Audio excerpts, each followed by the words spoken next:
Oh. Okay. Are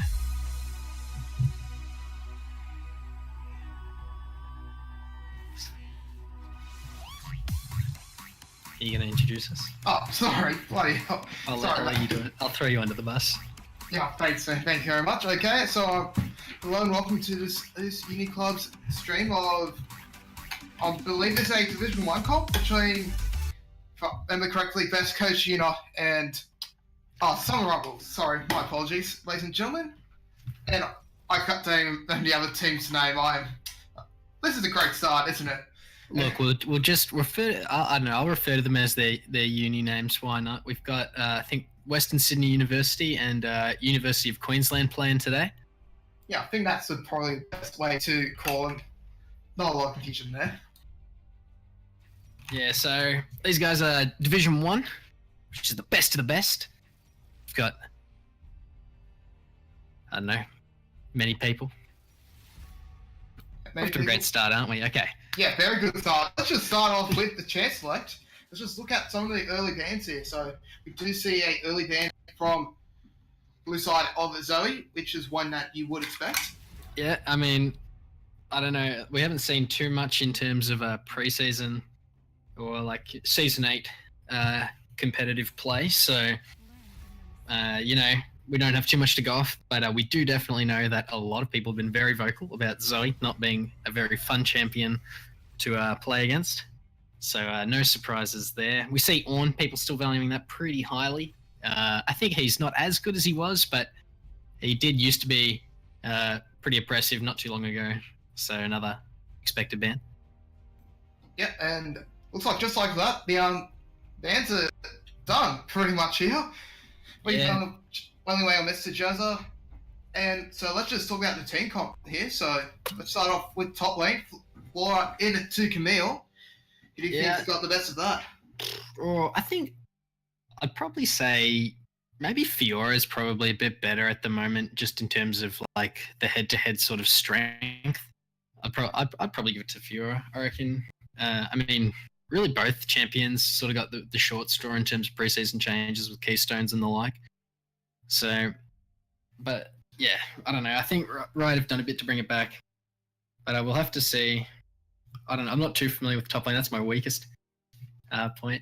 But I mean, if we look across the rest of the board, we can see the Zaira Khan, very strong bottom lane, very well known bottom lane. Bit surprised that that actually all went over to the guys here at Uni of Queensland, considering those are the last two picks. And they're both pretty good picks as well at that. Definitely are, especially with Khan W really helping out Zai there. And if we look towards the other bot lane, it's going to be Ashe and Alistair. Interesting option there. Obviously, Ashe, a very strong ADC, if she can get her minion wave in very quickly. Yeah, exactly. I think the level 6 all-in is something that we should look to see coming out of those guys. As soon as that Ashe arrow comes up, maybe look to, like, if the Ashe and Alistar, if they can make themselves level 6 right before Zaira Khan, they can definitely take advantage of that real quick. But if they're a little bit late, it might be a bit troublesome to execute. But we'll see how it works out. We've got in the jungle, Shyvana versus Jarvan. I believe Shyvana is quite the farmy early game champion. So we shouldn't expect too much action, at least in terms of ganking and the like, especially with the Jarvan, who, while being reasonably strong early, not too strong, but should be able to, gank and skirmish, I reckon, a bit better than Shyvana can, at least pre-6. Definitely agree with you there. As we now head to our final look, and it's going to be mid lane, a Vladimir versus Orianna. Yeah, well, I reckon when it comes to the mid lane, I think overall Vladimir probably won't get pressured too hard, so I think he's going to have a good chance to actually scale, grab his items without the Orianna being too oppressive. He's got the range, the sustain, and Orianna doesn't really pressure too hard, at least, a champion like Vladimir early, because, he's got that sustain in the range. So I think for that one, I'd probably have to say Vlad has the advantage overall. Got to agree with you there. Vladimir can be a very good mid laner. Also, a lot of fun in the top lane. And I just think that he should be able to push Orianna down the mid lane. So, that being said, I think we. Oh yeah. I was just about to say, who do you think's got the better pick man out of this? I reckon Uni of Queensland over on the red side there. I mean, their comp, once you hit like that 25, 30 minute mark when people start coming online, when you see the big team fights, I reckon they're just going to take it. Like, that comp has a lot of synergy. Jarvan and Oriana, very well known. Rakan with a lot of engage as well. Camille, isolation, can get right on top of that Ashe. And it's going to be pretty hard for her to deal with that sort of stuff. Although saying that, they can't, the guys at Western Sydney Uni do actually have a little bit of tools to work with. I mean, Shyvana and Vlad don't actually bring any CC, like hard CC at all. So that's a bit worrying. But the Alistar, could help out in that respect. Definitely agree with you there, as now with only 10 seconds remaining till we start to head into game, it's going to be interesting to see. If I remember correctly, this is the first game that's going to be streamed now. Yeah, it might even be the first game of the whole Summer Rumble, maybe. Oh, that would have been even better. We get to see how the champions go in Season 8, especially after all the changes coming through. So even though she was banned out, she had a couple of changes there. But most of they didn't really have too many changes pre-season. But of course, the runes change. But it'll be interesting to see how they go. Yeah, exactly. And I mean, there's one thing you got to look at. I mean, look at this loading screen. You look at the borders. It kind of makes me, a bit skeptical about the about how this team might actually go, or how this game might actually go. So you can see the borders, can't you? Yeah, it just loaded up for me right now. It's not looking good for bot team there. So, but that being said, there can be teams of people who might not be as good individually, hence the lower solo queue rank, and might be able to pull together as a team and just whip out some insane synergy. So, you can't count them out completely just based off of that. But, it is something that you definitely got to consider when trying to look at who's got the advantage here. Definitely, balls can only tell so much, but only how they play a game is what we care about. Anyways, there we go. We've just loaded in now. So let the game begin. I've loaded in at the very least. Yeah, it's been a bit slow for me coming in, seeing those emotes coming out. Emotes, what do you think about emotes in the game? I mean, easy money for right, really. That's all I can say about it. Yeah, true that one. I reckon there's a few good, interesting ones there. I mean, it is a pretty obvious money grab, but you know what? I gave in. But hey, it's fun for me, and it's not. Wait, hang on. What's going on here? What the hell's happening? What? What the? What is? Vladimir, what are you doing, mate? Very, very interesting decision. So I don't know what's up with that. Like, did he lag out, or did he just click to the far side mid and then just AFK or something like that? It's really weird. It has to be lag. I've seen it happen before. It has happened to me in solo queue, but yeah, at least he's got his health back already, so it's not that bad. But that could have been disaster for the new Western Sydney. Yeah, I mean, luckily, there was no one too close by, so it didn't really mean too much for him. Although he did flash, actually, so... Oh, wait, hang on. There were multiple flashes exchanged. So, yeah, both mid laners losing their flash there. Yeah, and both of them relatively immobile, so we might get to see some jungle action happening mid pretty early on, which will be pretty exciting. Actually, will he, as players now head to their lanes. The first camps have been taken out.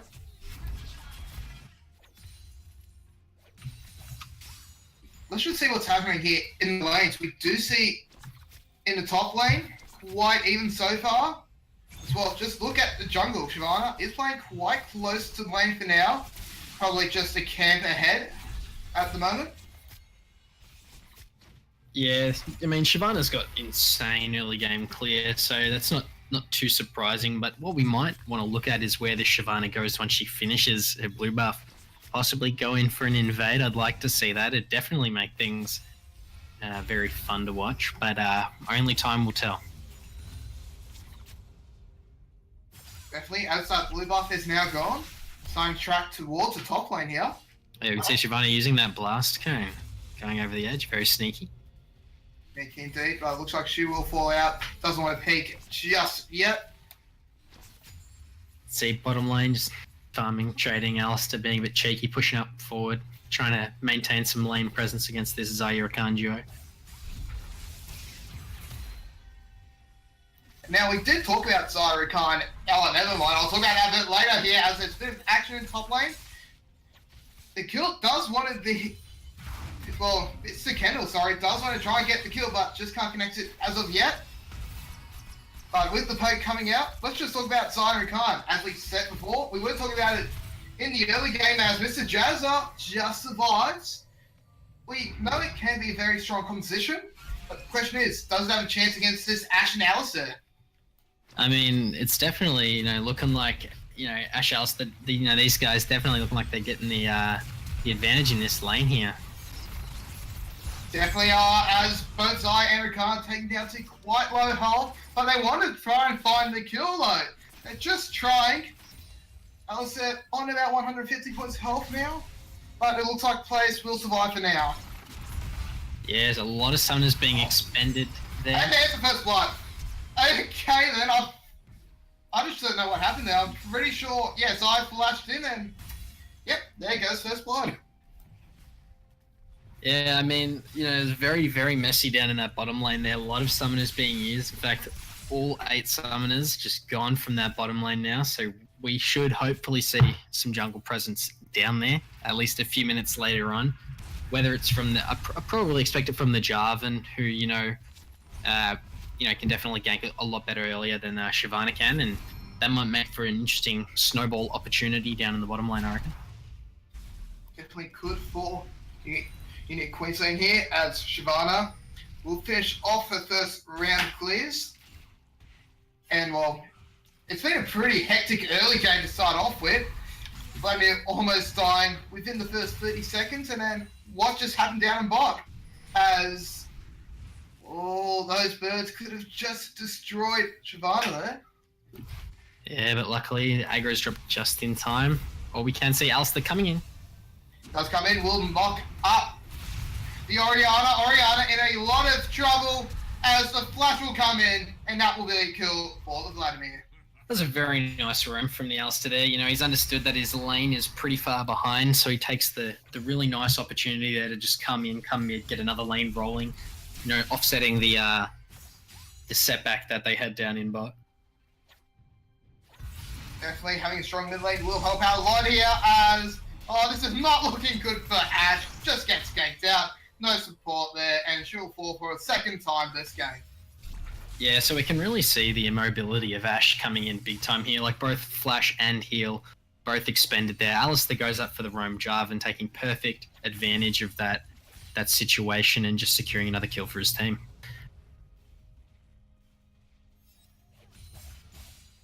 Now we can actually see a 20 CS deficit in this Ashe Zarya lane, which is pretty devastating if you are on Western Sydney right now.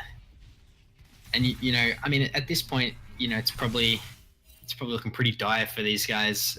Alistair has to make sure he puts some good wards in defensively and around the red buff, make sure Jarvan doesn't come in for dives and just snowball that completely out of control. Yeah, definitely going to be a hard task here for Uni of Western Sydney. With all those clears behind and with so many ults behind, Alistair's still on level 3. It's going to be a very hard task for him to try and stay alive in this early game. Yeah, well, that's the cost of roaming, isn't it? I mean, you really got to toss it up. Is that kill mid worth being about a level behind on your support? 2 levels at this point? I'd say probably, yeah. I mean, support levels don't matter an awful lot, especially if, that comes at the price of the mid lane getting an advantage. We can actually see a 10 CS lead in that middle lane, so Vladimir definitely trying to make himself known, asserting the dominance and pressing the lead that he was given.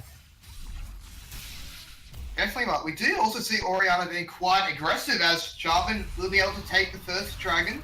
Will be a cloud, so a bit of extra boost there for them.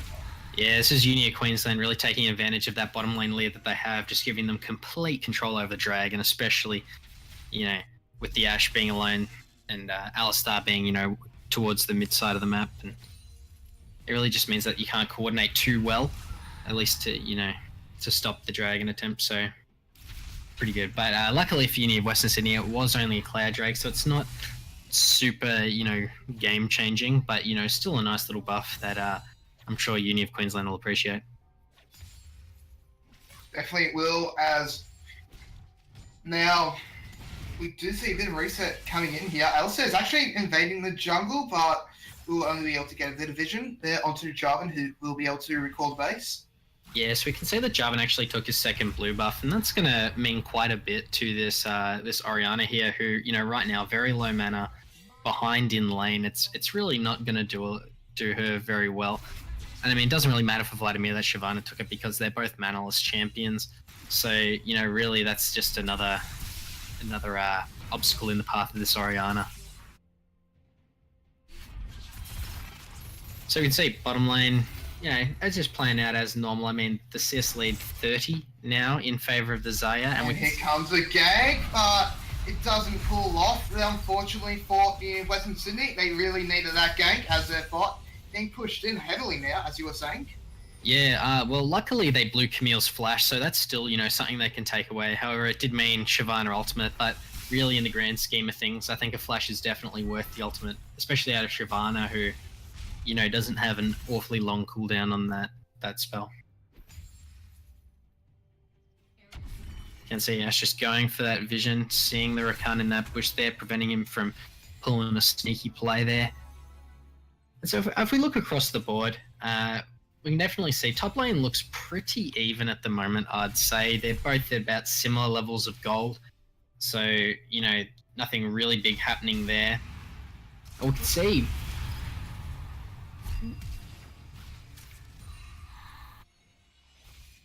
bit of aggression there in the mid lane. Oriana forced to blow both of her summoner spells there. Vlad doing the same, but aggressively, really showing the dominance there.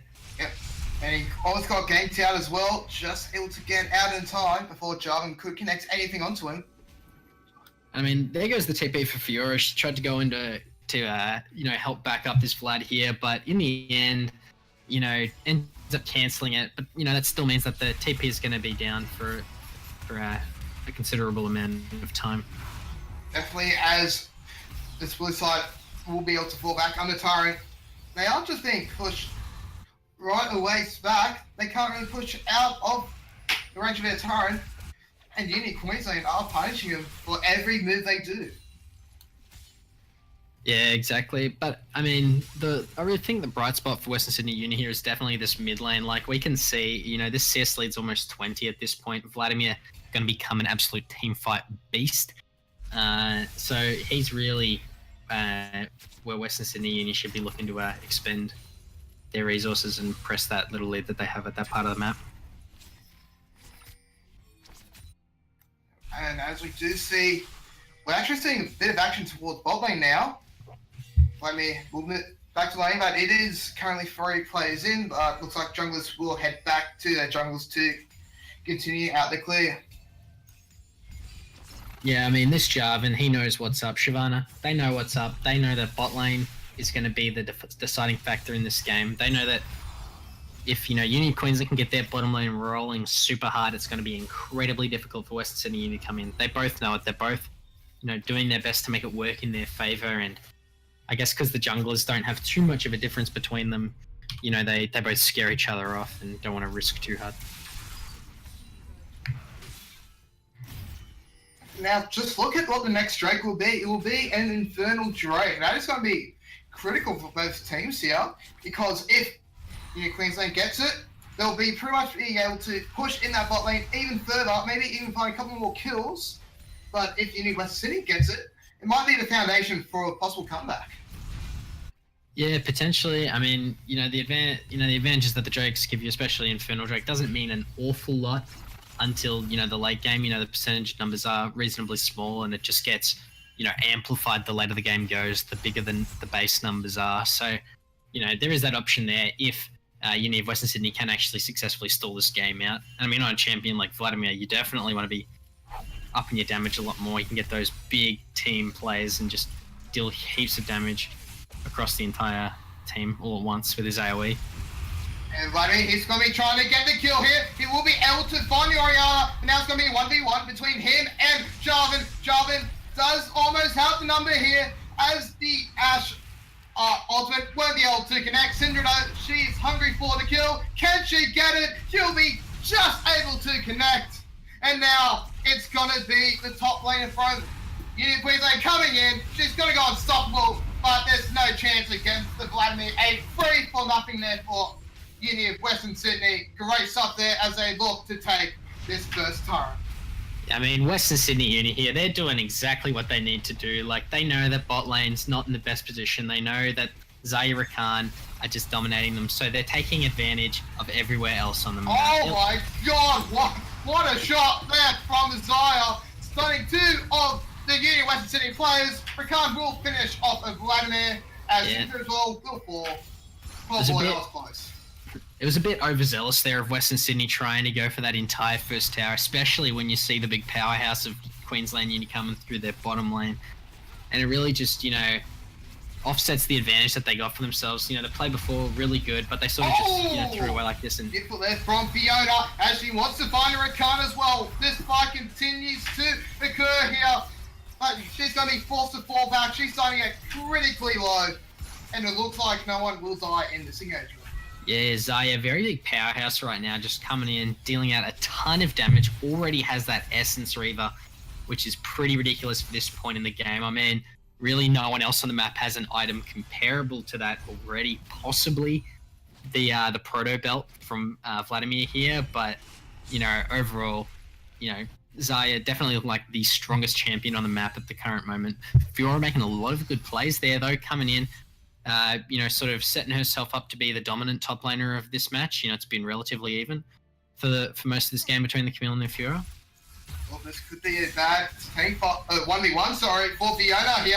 But Skwad will be coming in. And now, look who's running away. He has to get out there. But Shavana will come in, uses her ultimate. But it looks like the top laner for Uni Queensland will be able to get out. Yes, it's another opportunity for Camille to use her flash again. Same thing happened last time. You know, we can see actually the first tower goes down in the meantime, so that's going to be a really nice advantage for Western Sydney here. You know, they're doing their best to, you know, bring themselves back into this game. They actually have a gold lead now, which is really nice to see, you know. Oh, beautiful stuff there from Camille, taking out Fiora, sorry. That's almost a little 1v1 there. And almost as soon as I say it, they drop that gold lead. However, it is still very even, very close. It's shaping up to be a very nice game here. You know, both teams not letting themselves lose it. Yep, and now that Ashe will be able to stun, but it's going to be an uneven fight here. 3v2, and now Alistair just has to survive, but he is all but gone, so I will get the double. Yeah, so we can actually see, you know, bottom lane, Western Sydney Uni here, thinking they can get something extra, but, you know, the members of Uni Queensland were just waiting in the wayside, waiting to come in. Oriana coming in with that ultimate. Jarvan was there for the support, a little bit late, not too important there. We can actually see Uni... Wasn't that an Infernal on the little information? What the hell? No, I think it's the same dragon no matter what, up in the top left there. So, okay. Yeah, so when the dragon's starting to spawn again, you just have to make sure you check the pit, and that'll tell you exactly what dragon comes up. Okay, just got a little bit of bad there, unfortunately. I mean, if you're this Ashe right now, you see a team with a Jarvan, a Camille, a Rakan, and they have 2 air drakes. You're probably not too fond of that setup, I'd say. No, not at all. Those cloud drakes are going to be a massive help in bot lane. Speaking of bot lane, I'm pretty sure turret just fall here as Alistair will come in, try to find a kill. But bot lane for Uni Queensland should be able to get out. Xayah making it out just in the nick of time with that recall there. Alistair fumbling his combo just a little bit. Perhaps it could have been a lot different. if he'd actually landed that. I kind of reckon it's probably good for him that he didn't land it, because that Xayah probably would have been able to turn pretty hard on those two bot laners. So I'd definitely say that he's pretty lucky that happened. Definitely, as now we do see fight up towards top lane here. Vladimir wants to try and find a kill. He'll be able to find one, so Yuna will get the kill, but he does find Camille as well. And now we do say 1v1 towards the jungle. Shavana wanting to find Orianna here. Should be able to connect it here. Orianna not the fastest, but look who's coming from behind. Ricard in out of nowhere. And Orianna will get the kill onto the Uni of Western Sydney's jungle, but there's even more fighting happening there. Orianna will fall eventually. And now, this fight continues to go on, but I think it might have just reached its end with Baron coming up in 2 minutes. So yeah, I mean, a lot of stuff happening across the map. You know, we saw up in that top lane there, you know, finally Western Sydney able to take advantage of the flashless Camille. They get themselves a few kills. Shavana overextending a little bit, you know, going in on that Orianna, going in pretty deep. Rakan waiting in the wayside, you know, sort of screwing things up when it comes to that. Orianna dangerously close to dying there, which is, it's pretty lucky, you know, considering she's already died quite a few times.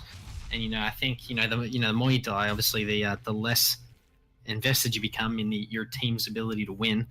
So, you know, I think mentality-wise, I think it's really good that the Orianna was able to secure that kill. Definitely is, but look at that aftermath of the engagement. That lower outer for the Queensland side here has been dinked down a fair bit, and their top lane out has also fallen out, as we did see a bit of action in top lane, but nothing will come of it. So, with 20 minutes about to come up, who do you think's winning at the moment? Because I can't really pick a winner up to that. I mean, it's looking pretty even right now. Only, 700, 800 gold between them. So at this point, it's still anyone's game. I mean, they've sent this Vladimir here to split push, which I think is a really nice decision. You know, he's very powerful. He can 1v1 anyone on the team. And he's trying to do that right now. He does a lot of damage on to the top laner, as the top lane for Queensland will fall. There should be bottom outer falling. Yeah, I think if you're a Uni of Queensland, you should be getting pretty scared of this Vladimir now. Like, he's going to be an issue. Speaking of which, we do have a bit of a fight coming out here. A beautiful stun coming out as Xayah will fall here by the hands of the jungler. But now, look, is in trouble. Good avoid as Jarvan will be able to pick up his opponent. Now, Baron Live. This could be Uni of Queensland bound to go for it if they want to risk it for the biscuit. Yeah, I mean, we can see some really solid, plays coming out from both sides here. I mean, Uni of Queensland, they tried their best. They realised Vladimir, he's an issue. We need to make something happen somewhere else on the map. We lost that tower, we lost Camille, but it just didn't go in their favour. I mean, they were able to return onto that Shavana with the over-aggressive play, which I think I've said about 5 times now. Has been pretty aggressive this evening. Hasn't really worked out for her though. Yeah. Yeah, exactly. She's going in very hard, very ham. There, flashing over the Baron wall, very, very confident move. Doesn't work out for her too well, but luckily it doesn't mean an awful lot in the grand scheme of things. It was a trade overall. And, both teams walk away probably reasonably satisfied with the outcome of that skirmish. So now they do go for Vision for a Baron. You might see a bit of action coming out here as Rakan trying to spot out the Ashe. As it's going to be Alcet trying to move in. They can push in a fair bit as it will be Xayah stunned here. And as a friendly 2-5 coming out, make that a 4v1. Easy kills there. But meanwhile, in bot lane, Fiona in a whole heap of trouble. Needs to hope for a miracle to happen here, but she won't be able to find it.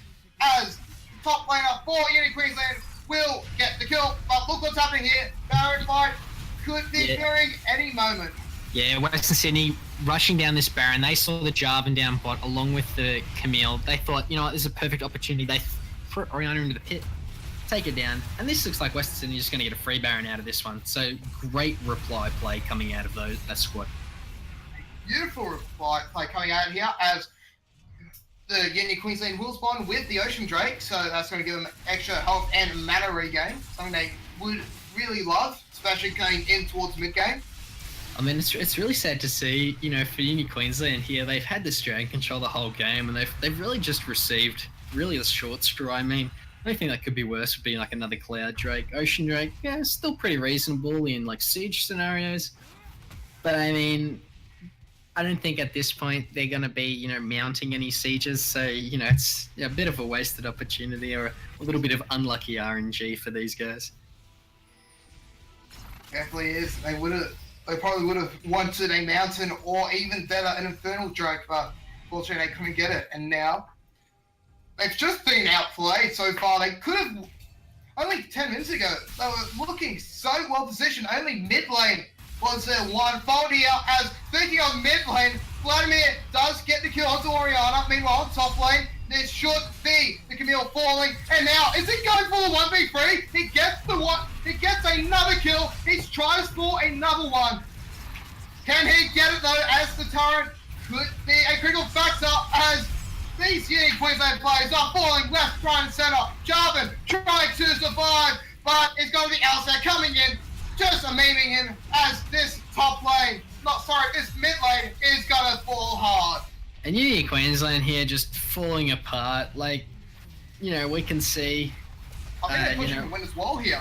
Yeah, I mean, they definitely can. The spawn time is not too big. I don't think they can come away with the victory now unless they go for a super play here. And speaking of which, it could be the final team fight here. Mr. Jazza will fall out first, as now Uni Western Sydney will now focus on the Nexus turrets. All that Uni Queensland can do is hurt and pray. Saya flushed down and killed. Now the Nexus only remains 5v3.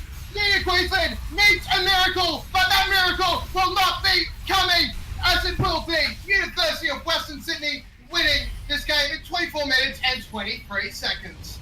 Very impressively fast victory coming out of these blokes. You know, they went in with what seems like probably the weaker overall composition, but, you know, they made it work. That Vlad popping off this game, absolutely ruining, you know, Uni Queensland here, decimating their health bars in, you know, many 1v2, 1v3 scenarios. I mean, it's you know, it's kind of, I reckon it's pretty hard to come back from that. You know, it's Oriana here, you know, pretty, must be pretty, you know, traumatized by that experience there, I reckon. Definitely is as well. Let's just talk about the game hit, because I really don't think Uni Western Sydney would have won that game without the Vladimir. He was so powerful. Look at all the damage he did. He did 13,000 points of damage. Well, actually close to 14,000, but that is an impressive number. Meanwhile, the only person who got close to him on Uni Queensland was Diane with only 10,000.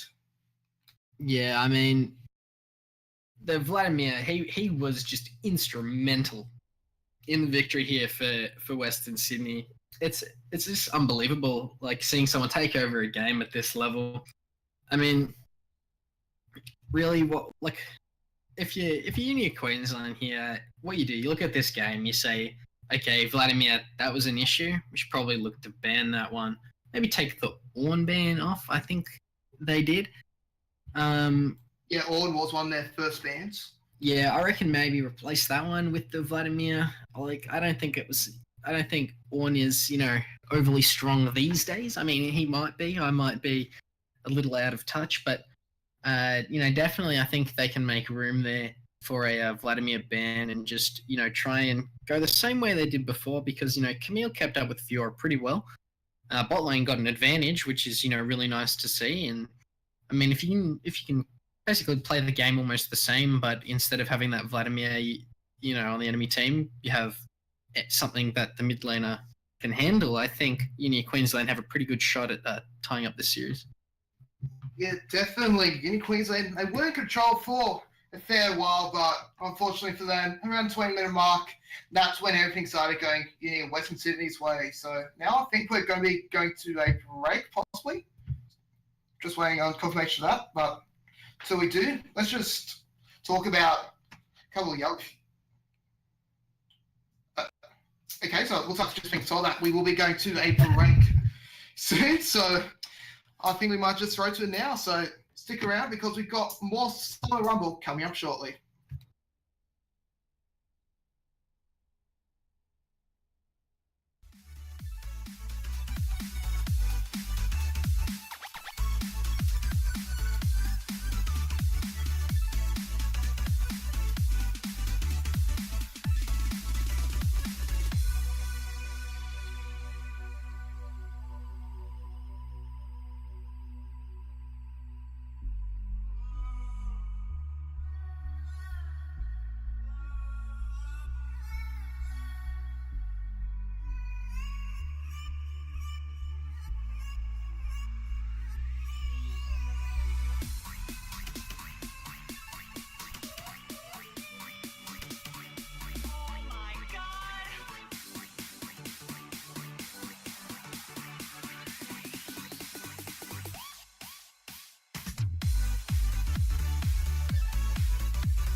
Time is barely on our side. I don't wanna waste what's left. The storms we chase are leading us, and love is all we'll ever trust. Yeah, no, I don't wanna waste what's left. And on we'll go, through the wastelands, through the highways, till my shadow turns to sun rays. And on we'll go, through the wastelands, through the highways, and on we'll go.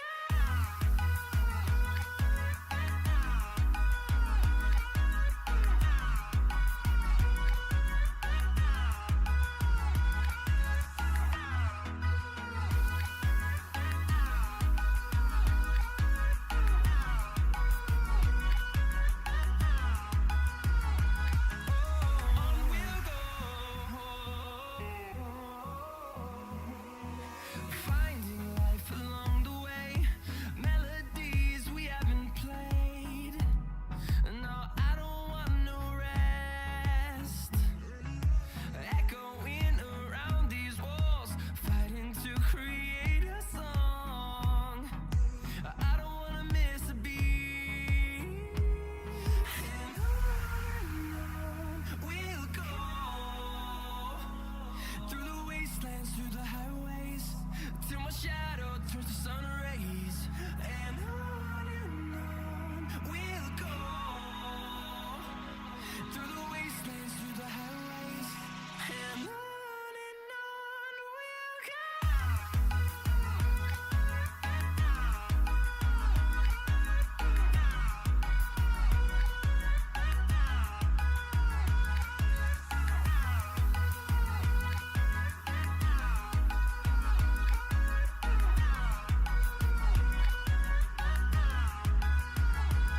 And we'll grow in number, fueled by them to see the horizon, turn us to thousands. And we'll grow in number, fueled by them to see the horizon, turn us to thousands.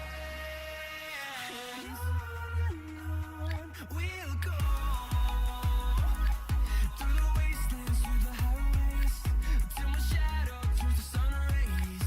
And on we'll go, through the wastelands, through the highways, and on we'll go.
And welcome back here to the second game of the Summer Rumble. I'm your host, the Australian Loser. Thank you for joining us here.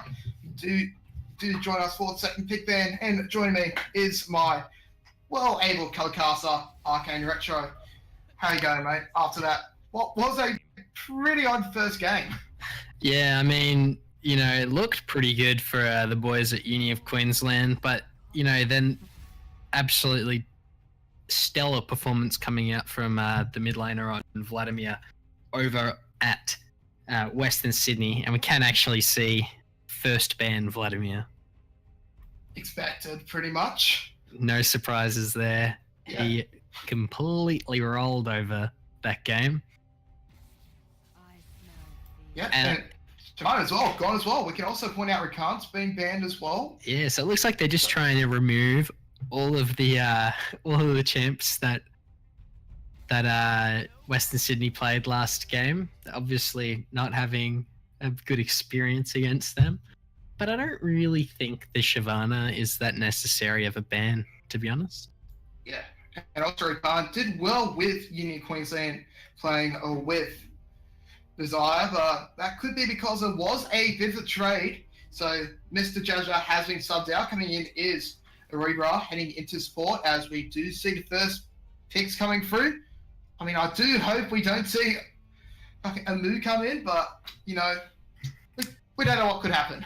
Look, I don't think that's actually going to get locked in. Surely not. Like, Surely. I mean, Moo might do well in bronze and silver solo queue, but whoa! Oh my god! Okay. Azir and a Moo.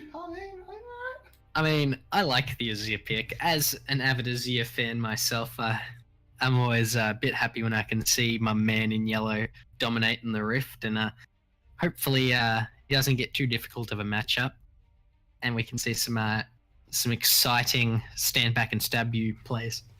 Definitely, and it looks like he will be playing support, it looks like, as Xin Zhao has been picked in for the jungle. It could be Jin Zhao top. Ooh, definitely could be, but just going to have to wait and see. Or maybe they're going for the elite pick only junglers strategy. Everyone takes Smite. They take Dragon 3 minutes in. I'm calling it now.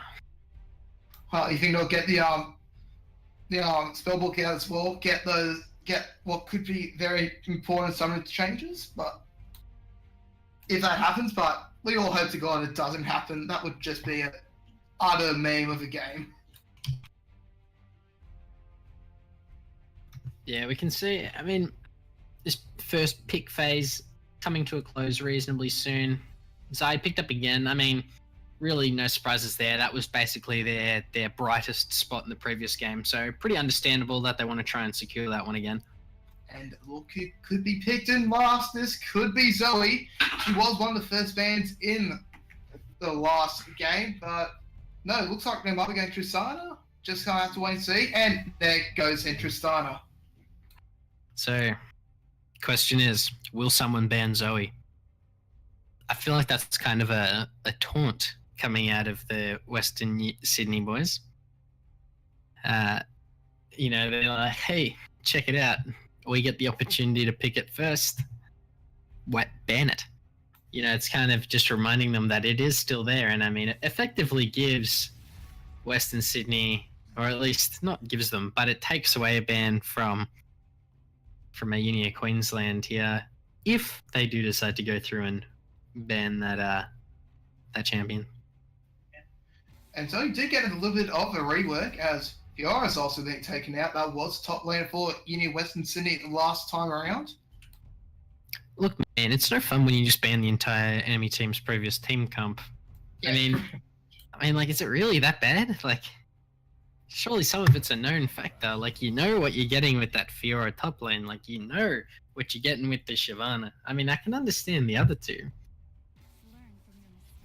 Ooh, Zoe left open. Suspension is real, as we're just going to have to wait and see. Will they pick up the Zoe? As I was saying before, she did get a bit of a rework in the 8.1 patch notes. E has now been nerfed just a tad bit, as Jax will be picked up, and it could be a Cho as well coming out. As now the final picks will be coming through. So, neither team wants to pick Zoe. Maybe, just maybe, it's not as broken as we think. I mean, strong call as we're now to the last pick. That mid lane option still quite open. Jax is one of the more flexible players in the current Champions roster. As, oh, please no. Oh, thank God. I'm so confused right now. I mean, where are they sending that a memory if it's a Shen? Is that a Shen support? Memory jungle Shen top? I'm guessing, but Maybe it's a placeholder.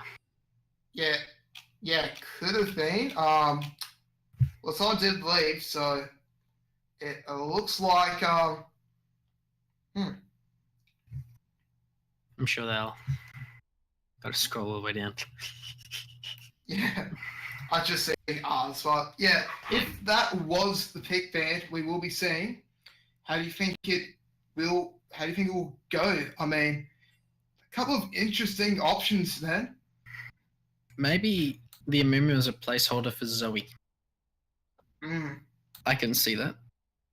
Definitely could. I mean, why would you play Amumu now? Like, he's one of the weaker champions, especially at the high tiers. Maybe you can get away in bronze or silver, but apart from that, if you go Amumu, just get out. I mean, his big issue is the early game, really. If we're talking about Amumu seriously here, like, you know, it's the bit, you know, it's really just his early game that's the main problem. Like, late game, he's pretty good, but it's just he gets abused from level 1, and it's pretty difficult to recover as an Amumu, especially if teams coordinate blue steals and the like. Really makes it difficult to execute in competitive play. Yeah. But it's just pretty much a wait and see to see what will happen. Because so many of those champions, especially the Shen and, as we were saying, Mumu, could have been placeholders for what could have possibly be Zoe. But could still be seeing it come out here, as we should be seeing these pick bands fly through it as they come up on screen. There's first line Cho will be selected, as you would expect. So that's your top play, Cho and Jax. Jax, Jin. Yeah, I reckon it's going to be a Zoe coming out for Mr. Beatsy Boy here. That's why, you know, it was hovered. I reckon that's why it was hovered, wasn't banned, you know, stuff like that. Blah, blah, blah. Okay, and now we just gotta wait and see. He hasn't pulled out the movement just yet, but we're all hoping. We are. Imagine all if it's a Amumu mid. Amumu mid. Come on, man. No! I can only have so Yes. many nightmares at one single night. But we're just gonna have to wait and see here. 2 seconds, 1 second. Here comes the pick. It's. Oh, Oriana. that's no fun. So the hype was built up, and then we were let down. Can we take Pete's to Comfort, please? So anyway, after that super exhilarating Oriana game we saw last game, we're going to have an Oriana again. But, however, it is in the hand of Beats this time round, so it might go a little differently. Although, Oriana into Azir, I'm pretty sure that that's more an Azir matchup than an Oriana matchup. At least pre-rework. I'm pretty sure it's still reasonably Azir favoured post-rework. But it was, I mean, back in the days of Season 5 and stuff like that, Oriana was almost entirely kept out of the meta by Azir and Victor being strong, right? They kept her away because they're good matchups into her. And, you know, Azir back in, picking the Oriana into it. I mean, I hate to say it, but I think this is going to be I think it's going to be a pretty laid-back, chill mid lane of farming. Then again, that's what I said about last game, and it did not happen that way at all. So we'll have to wait and see. Definitely, and Shen will be locked in. He wasn't placeholder, and he will be support. So, as we were talking, who do you think has taken the early lead in the pick ban? Because plenty of good options coming out, and a lot of good matchups that can come from it. I mean, if we're looking at it, both of these team comps look really, really like scaly, as in both team comps sort of aim to scale, you know, Sejuani, Cho'Gath, really big scaling champions, Azir, Taric, waiting for those couple of items, waiting for the team fights. And we look over to the red side, Jax, infamous late game powerhouse, Jin Zhao, same deal, bit stronger earlier since his rework, Tristana, big bad boy in the bot lane, and supplementary Oriana and Shen coming in with their defensive capabilities and teamfight prowess. So it seems like it's going to be an equal fight here until we go into the late game. Whoever can scale the best should be taking the win. Yeah, I mean, I think when it comes down to it, I think that Cho'Gath definitely has the sustain to deal with the Jax in this early game. So I think that lane should, for the most part, be pretty dead. Bar any jungle intervention. Mid lane, I mean, they might do a bit of poke and stuff like that, but there's not really too much all-in potential. Perhaps the Azir at level 6. But at the same time, it's also a pretty risky maneuver to pull bottom lane. I think Xayah has an opportunity to come through and shine once more, like this person did well with Xayah in the previous game. But we'll have to wait and see how these lanes play out. I mean, honestly, it's a bit hard to call just right out of the gate in terms of picks of bans when they've gone like this. Definitely, but now I'm going to ask you about the junglers because, especially Sejuani, she can be that gank bully in a couple of cases. And do you think that could be one of the main turning points, or will Sin be able to neutralize her out and keep whatever lanes relatively safe until we head to mid game? I think looking at the jungle matchup, I reckon Jin Zhao's raw strength should be enough to allow him to help negate Sejuani's impact early game.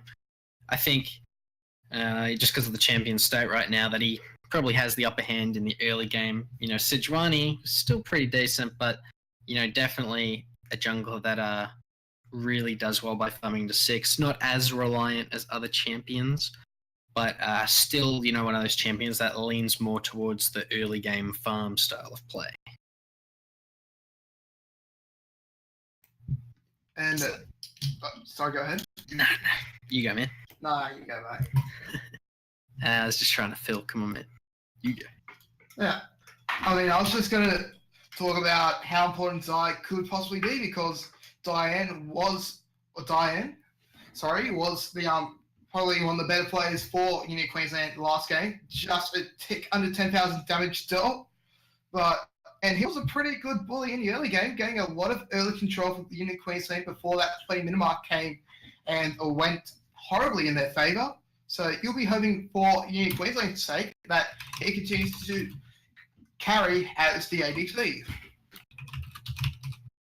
Yeah, I mean, if you're Uni Queensland, you're going to be pretty happy that you have an opportunity to relive the success that you had last game, and perhaps just adapt on the fly, and sort of work on the issues from last game while still retaining the strengths. Yeah, that's obviously all last game. The question is, can he continue it this game, especially against Tristana? Now, the Ashe did not work well last game for the USW players. It was pretty much he just got destroyed in lane, and apart from a couple of critical R's, he didn't do too much. So I think this is a good option going for Tristana. Yeah, exactly. I think it's pretty good. Tristana does have that range. The wave clear as well. Definitely a step up from the Ashe, I reckon, in terms of being able to deal with early game plays. A lot more mobility, obviously. Tristana W, very infamous anti-CC ability. I mean, I think this game should be pretty exciting. I'm looking forward to seeing how the team fights happen. I think laning phase should, for the most part, be reasonably tame. That Shen, once he hits 6, gonna be really sort of dampening the ability for Uni Queensland to make all-in plays and stuff like that, unless it's in the bottom lane, in which you can probably get away with it a little bit more.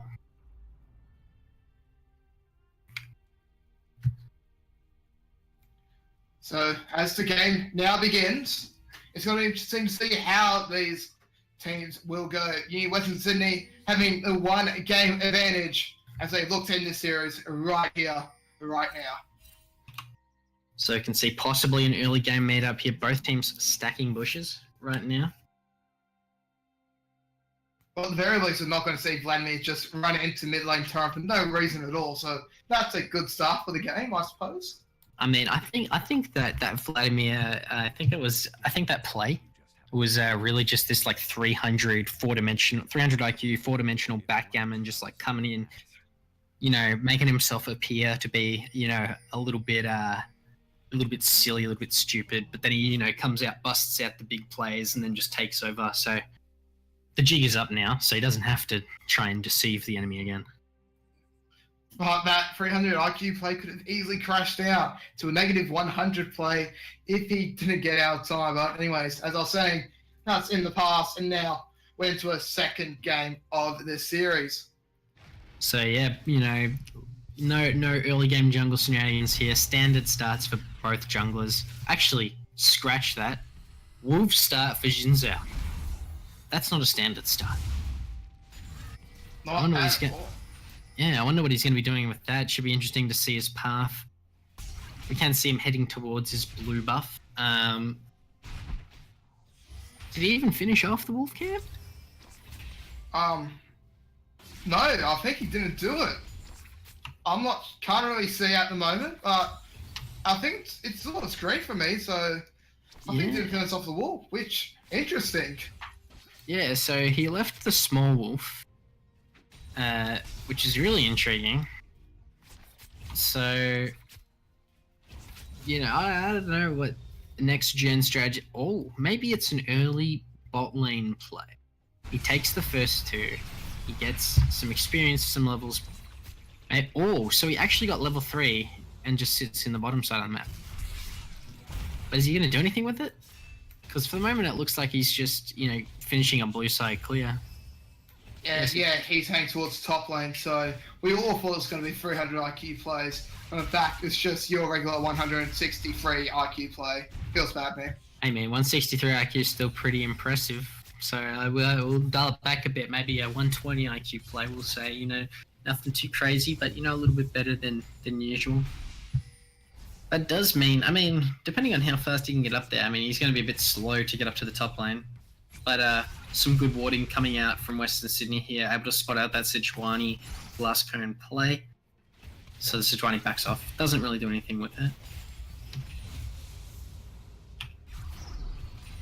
And meanwhile, we do see a bit of poke happening up in the top lane. Jax and Cho having a nice little fight for now as Jax tries to find a bit more damage as we'll get the stun, but Cho quick to trade him off. But look, where is both junglers are, they are tracking top. We could be seeing an early 2v2 here. Yeah, possibly, but I think Sejuani's just going to back out of this one, move away. I mean, if you're looking at, you know, that raw 2v2 there, you definitely see the Jin Jax have the early game advantage. At least that's who I'd give it to in terms of just a on-paper 2v2.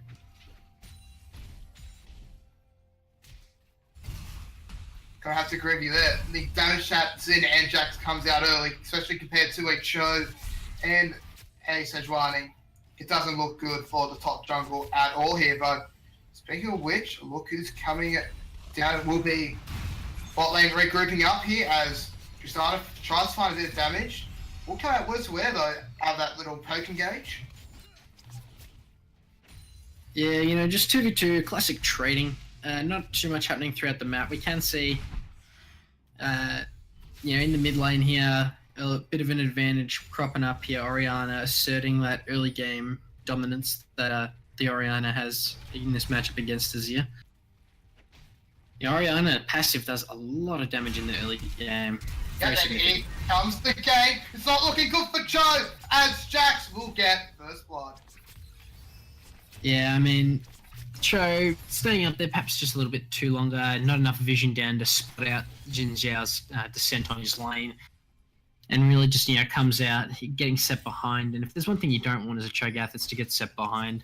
You know, Cho's all about getting those items, getting that power, and then just chomping kids until the cows come home. But with that death, it's going to give Jax a little bit more time to help answer that classic let him scale Cho'Gath strategy. Yeah, but now just look at what the first strike was. Now we were talking about what could have been a bit of a odd 5 jungle strat here. Just a bit off topic, but imagine if they actually did it. It would have worked for him because that's the best Drake to start off with there. Yeah, Infernal Drake, finally. We get an interesting Drake. Perhaps the RNG gods have been kind to us. And another game, and another kill going in the favour of Jax. Feels bad for Cho. Yeah, I mean, we can see Jinxiao doing really nicely there, letting Jax have those kills, giving him all of that kill gold, helping out massively here.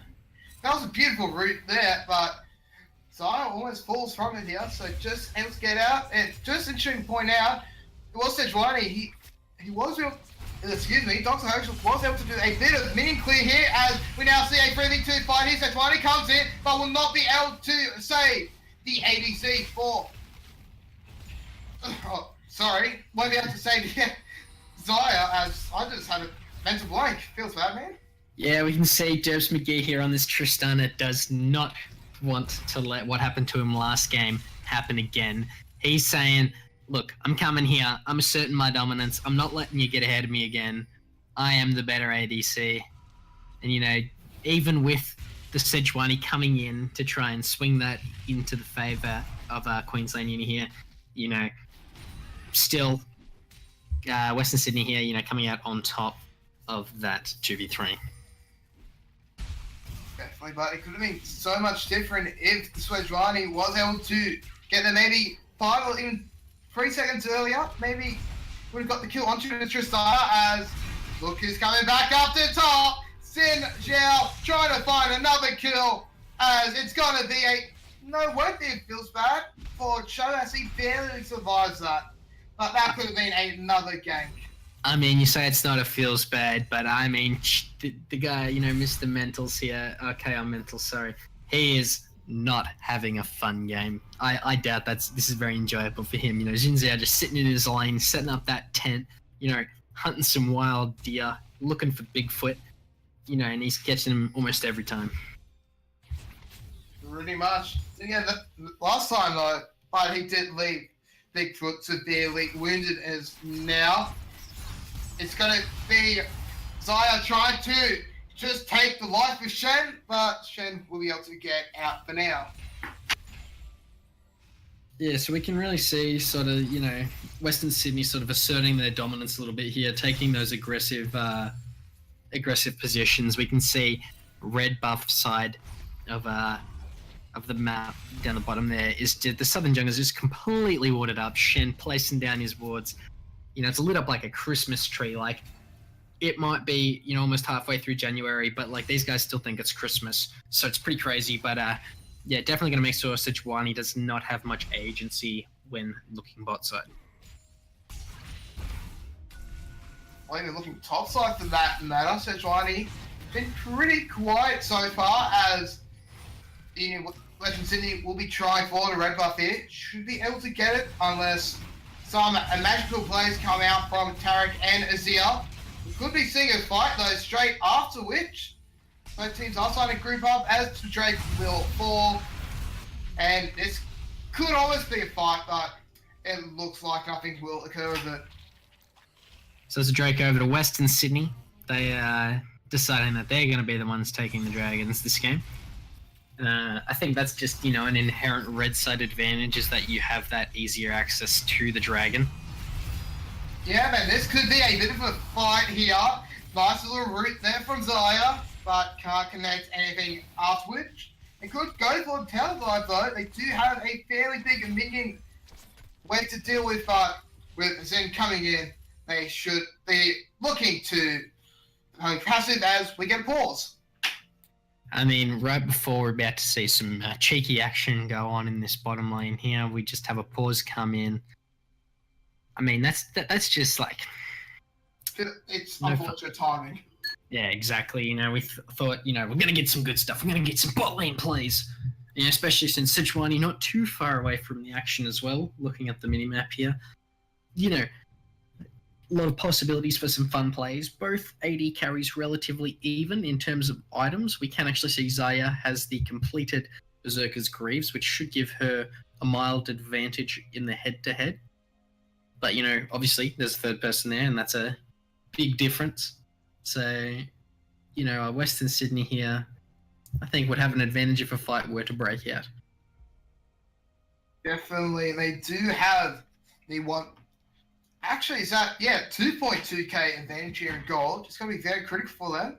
And if we look at the CS advantage, look at that Orianna, 33 CS above Azir. That is a horrible start for the Uni Queensland mid laner. Yeah, I mean, this guy, he's not having a fun time. Like, he was receiving, you know, the short straw last game as well. You know, being, you know, just completely dominated by the by NL beats on Vladimir. And now, same thing's happening. Sans jungle attention this game as well. So, you know, if you're him, you got to be feeling pretty tilted.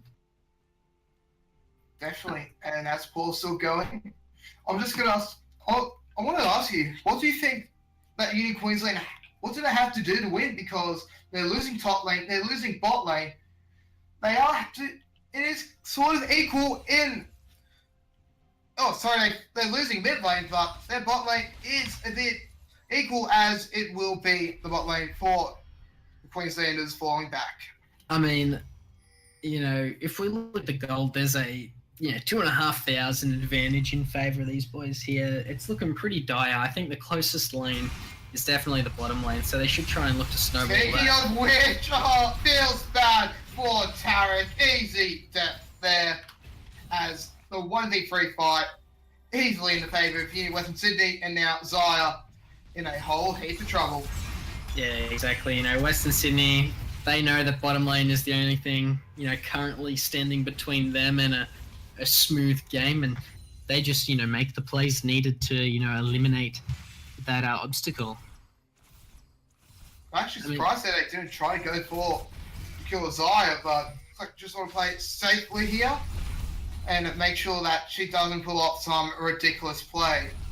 I mean, early games tend to be reasonably volatile, so if you can just take the one kill and, you know, leave it alone, you generally take that win, the small win. The small advantages in the early game lead to massive advantages in the late game.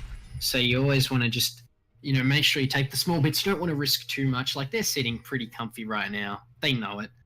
So, you know, they're happy with just taking one kill and leaving. Definitely has Orianna 1-0 ahead of the Azir. Meanwhile, on top lane, this could actually be 1v1 in the favour of Jax here. He's doing a lot of damage, but able to get out on about 600 points of health. But it could have been a lot worse.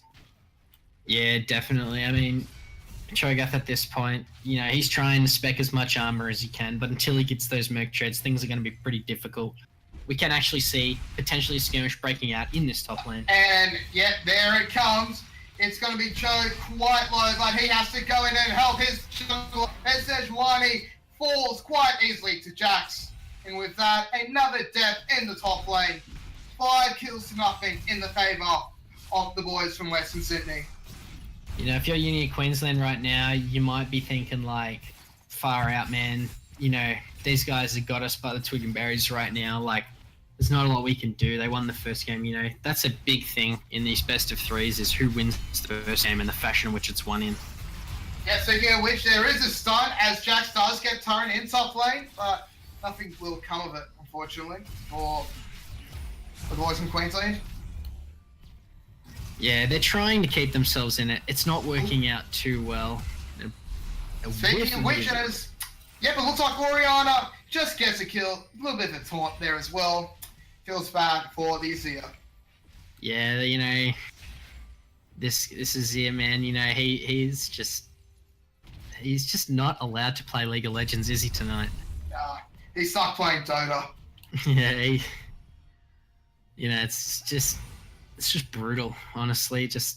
And you know, when you know mid lane is, you know, that one-sided, it just really makes it difficult for teams to come back because, that's the whole center of the map. You got to move through there to get around. And here comes another fight, 1v3. Zaya can't root anyone, as this could actually be maybe a kill in the favour of the Queenslanders, but no, they're going to be forced to pull out. And now Zaya needs to hope for a miracle here.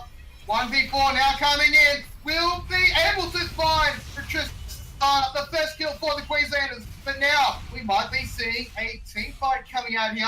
Sejuani now in the bot lane, trying to put as much pressure as he can onto the Western Sydney boys, but looks like they will disengage. So finally something going in the favour of the Queensland squad. I mean, yeah, they finally get a kill on the board and onto the Zaya nonetheless. So it's still good to see that, this guy's still got his head in the game, still able to make some stuff happen. I mean, still very unfortunate for these guys. They got dove, they got beaten, and I mean, you just got to try and win the small victories. I mean, we can see that the guys on Western Sydney expended a lot to get that play done, and I think overall, if you're Uni Queensland in this position, you're probably a little happy that the play worked out the way it did. As a trade. Not really much of a shutdown, only 2 kills, but still something. Something indeed here, as Jack's now into the 2v1. He's in a lot of trouble here, but might be able to get the kill onto Zaya. Force to use to stop here, and he's now going to be exhausted, but never mind, just jumps onto Zaya. The exhaust not enough, and well, this Uni Western Sydney, in fact, just demolishing the Venata vendors. That was perhaps one of the cleanest uses of stopwatch I've ever seen. A lot of the times the stopwatch plays don't really work out too much. You're using your one-time item active. And there's going to be a fight in the mid lane here. It's not looking good at all for Fires here, as falls again. Jax gets the torrent that did just arise from the depths. So mid outer now fully gone, as another Infernal Drake out here. But it looks like they might be able to find a Rift Herald. Well, they will connect it, and they'll just find both. What else can go wrong for Uni Queensland? Seriously. Is that another Infernal? Yeah. And Jesus, man. He goes from giving us the boring Drakes. He goes from 0 to 100. Yeah, now there's 2 fights happening here. Beats trying his best, but will finally fall. And now a 1v1. That will not result in too much. No mana. And now bot lane can't kill anything else, but still, Rift Herald and Double Infernal. Like, how can Uni Queensland come back? I mean, yeah, at this point it's really difficult, but I mean, as with any game, it's all about just taking the small victories. Like this game, it's looking pretty dire, but, Uni Queensland still have opportunity to make small grabs here and there. They don't have to resort to the Hail Mary throws that, could potentially just, like make or break the game. They still have at least a little bit of control still. And they show that by getting their first tower. Mid outer will be the first victim, as Oriana has. That's her first death this game. She's going 1-1-1, but she is still 70 CS above Azir. She's going to need to die a lot more times for Azir to come back into the fray. Man, 6k gold lead is pretty impressive at 17 minutes. Like, this gets to the point of why is this game not over yet? Can this game be over? As Rift Herald will pop out. Looks like they will be trying to break into the base with this play. Nice bit of damage coming out from Rift, but he will fall quite quickly. Yeah, so, the guys from Queensland Uni here, they know what to do with the Rift Herald. It's really a simple strategy. You see the Rift Herald, you kill the Rift Herald. That's how you deal with it. I've seen many people, a bit afraid to push forward and hit it. Afraid of some big engage, but keep in mind, you are under a tower. So, it's good to see that at this level of play, people know the appropriate way to deal with this Rift Herald, nullifying its huge advantage. But, I did manage to get one hit off, so that will help them. Help the guys in Western Sydney. We see the tower going down in the top lane as well, just before there. You know, Jack's infamously good split pusher. And now we could be seeing a fight here. A lot of the Union Queensland players now tagged up heavily as Cho tries to find something to get to the favour of Union Queensland.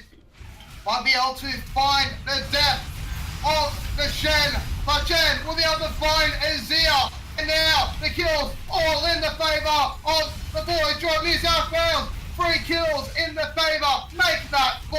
And now Zaya, the only player remaining, she goes bye-bye Queensland. Your base is now broken. And, I mean, look, Uni Queensland, they tried, but they're so far behind right now. I mean, that gold lead's now like 9,000, which is absolutely ridiculous. I mean, in terms of unspent gold, there's about 2k on each of the members of Western Sydney here. And like, man, at that point, it's pretty difficult to come back. Like, I think now we've reached the point where Uni Queensland here need one of those Hail Marys. Definitely do, because the 420 minutes is over. 2 Infernals to the favour of the red side, also known as the Uni of Western Sydney. You've already broken into their base. Mid lane is all but gone. And now that Hail Mary is what Uni of Queensland need. They need to throw the pass 60 yards downfield and hope to God that their right receiver collects it and scores an all-important touchdown. I think, I mean, if I was in the position of the Uni of Queensland here, I'd do my best to clear vision in the Western jungle and perhaps go for a 20-minute Baron rush. But unfortunately, Uni of Queensland are not going to let that one happen. They're already around it. They were picking it earlier. So, you know, they're on top of this. They want to, you know, get this game one and done quickly as. They want to try and speed run League of Legends right now, maybe try and perhaps beat their 24.5-minute record from the previous game. I mean, with a 13k gold lead, it's manageable. Definitely, so they don't even really need to go for Baron here. They will do anyways, as Jack's still split pushing down below. And this match is going to go uncontested here. No one even close from Uni Queensland to contest. So we might be seeing this game over and done with within the next few minutes. Yeah, Uni of Queensland, they had no vision around. Uni of Western Sydney here just choking them out of the jungle with the amount of vision wards, stealth wards and the like that they've just got, you know, sprinkled throughout the jungle here, making it really hard for Uni Queensland, just strangling them out. Yep, that was a nice little play there from Zaya, rooting 2 players, and now it's going to be Oriana falling in that little engage. Jaxo trying to split push kill his opposing top laner, but won't be able to get anything else yet here as the team fight comes in. There's a lot of damage being dealt here, but no one able to connect the shot yet. But the root from Zaya, critical, but she will fall. She'll gain the kill. That is a quick shutdown in retaliation. Trades coming out left, right, and centre, but they're all in the favour of the Uni of Western Sydney. And Shen and Cho, the only players remaining. The Triumph, keeping that Jin Zhao at a nice, healthy level there at the end of that fight. I mean, Cho'Gath, he's still healthy. He was able to deal with that Jax fairly well. But, I mean, the rest of the team, they tried their best. I mean, they took down the 2 main damage dealers of Western Sydney here, but it just was not enough in the end. And, you know, unfortunately, the other members, the Jin and the Shen specifically, were able to just, you know, turn that around and just deny Uni Queensland any opportunity back into the game. Yep, and now 2 inhibitors gone. The bottom inhibitor turret is already tagged down to its middle third.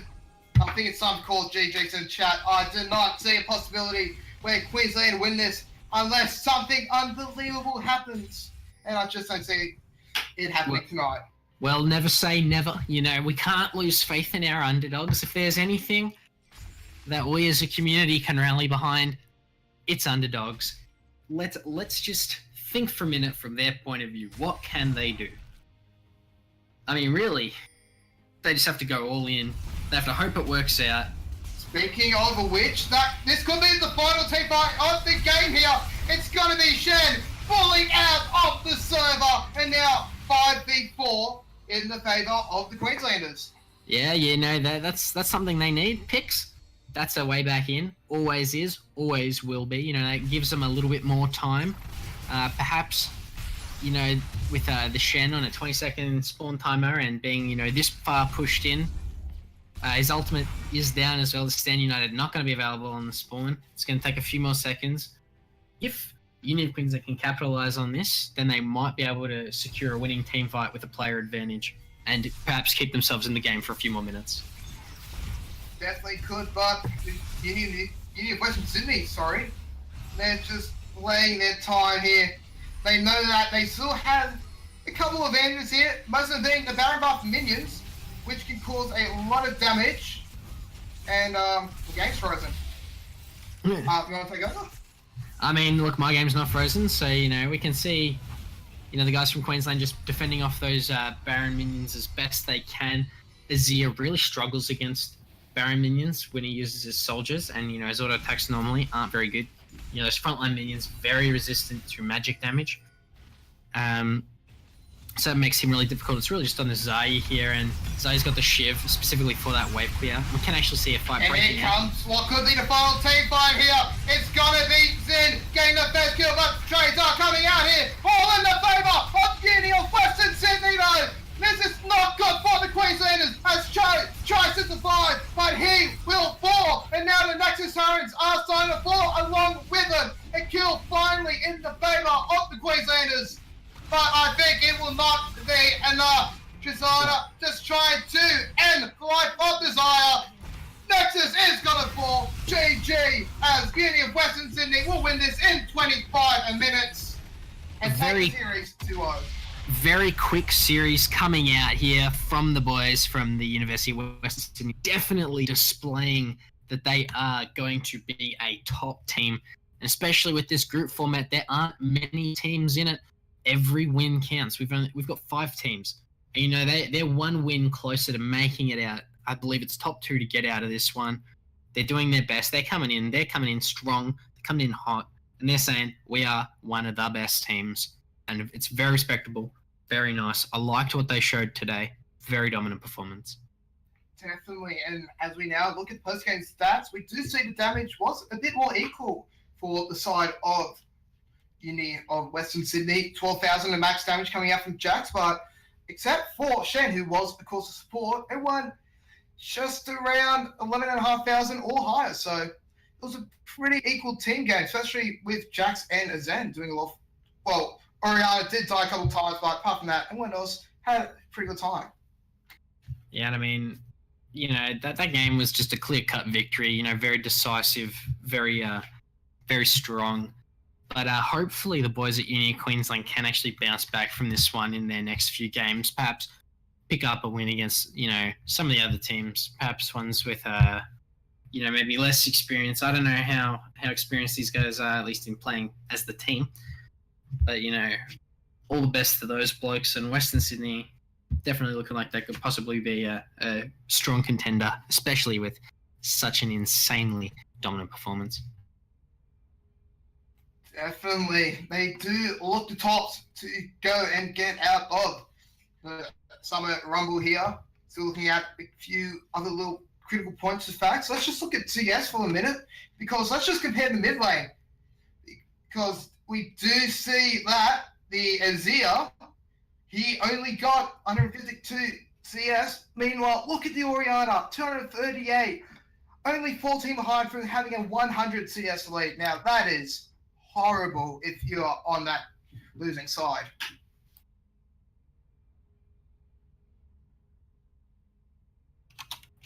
I mean, that's really just the name of the series really is just mid lane.